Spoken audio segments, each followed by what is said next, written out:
के लिए।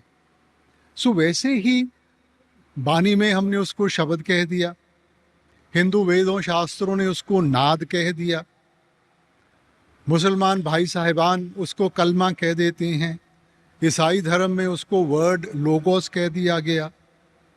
सो उसी ताकत को हमें समझाने के लिए, बयान करने के लिए लफ्ज़ों का सहारा लिया गया बेटा।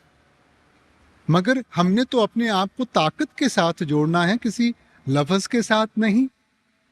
अब जो हमारी ग्रंथ पोथियां हैं, ठीक है, अब ये जो जुबानें हैं कब उचारी गई, हम उनकी हिस्ट्री ट्रेस कर सकते हैं, मियाद नियुक्त कर सकते हैं।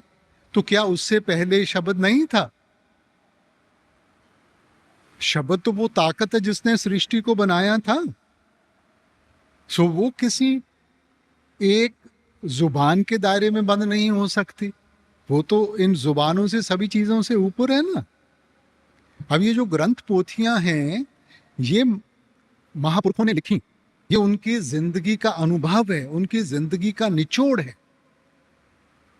ये अनमोल दौलत आप हमें दे के गए हैं कि हम उनको पढ़ के कुछ सीखें और उसको अपने सामने रख के अपने आप को उसमें ढालने की कोशिश करें। हम उसका एक लिटरल मीनिंग ले लेते हैं कि जी ये कोई खास लफ्ज़ है। चलो, अगर लफ्ज़ भी है तो फिर कौन सा लफ्ज़? ग्रंथ पोथियां तो इतनी लफ्ज़ों के साथ जुड़ी हुई हैं ना। हमने अपने आप को उस एक नाम के साथ जोड़ना है। इसलिए आप कहते हैं इस जग में नाम अलग है, गुरमुख बसे मन आए। ये वो ताकत है जिसकी पहचान हमें नहीं हो सकती।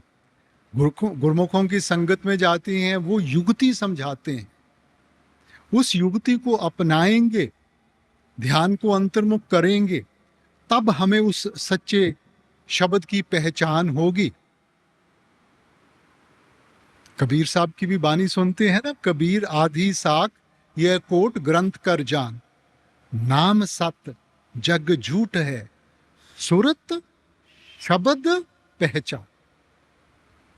कि जब सुरत को शब्द के साथ जोड़ेंगे तब उसका एहसास होगा, तब उसकी पहचान होगी। ये कोई अखरी लफ्ज नहीं है। अब ये जो हम पंजाबी जुबान बोलते हैं, कुछ साल पहले तो ये जुबान नहीं थी बेटा। तो क्या इसके पहले कोई मुक्ति नहीं हासिल करता था? किसी को शब्द की पहचान नहीं थी बेटा।